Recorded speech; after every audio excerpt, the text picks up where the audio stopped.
My name is Amaury Rivera. I live in Puerto Rico, and back in 1988, I was working in a nightclub, and there was a musical group there. One of my cousins wanted me to photograph the musical group, and she loaned me a camera with some film.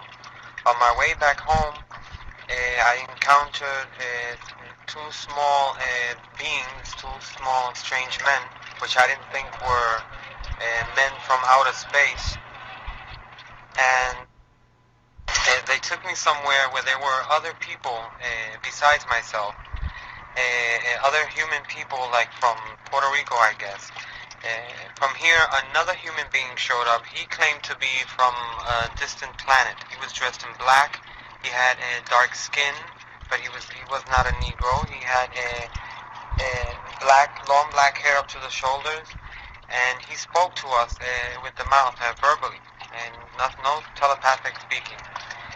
He showed us various projections, which looked very real, the projections, and he informed us about a whole bunch of things that are even still incredible to me. Then they returned me to... What did this holographic projection show?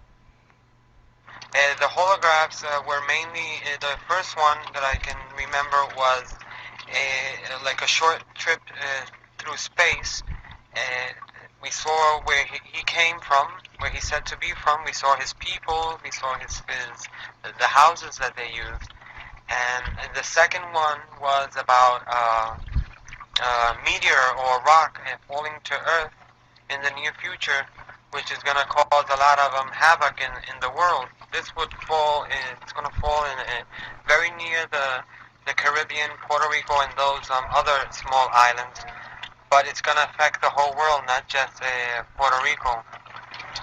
The last one is that they projected was showing us how there was only going to be one government on the planet Earth.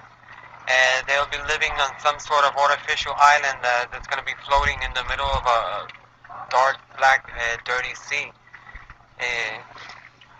And then this man returned me to my car again, and left me somewhere different from where the whole ordeal had started. Apparently, they took me with car and all. After this, at this given time, I heard some jets in the sky, and I still had my cousin's camera, and I took the pictures, 4 of which I'm making public nowadays.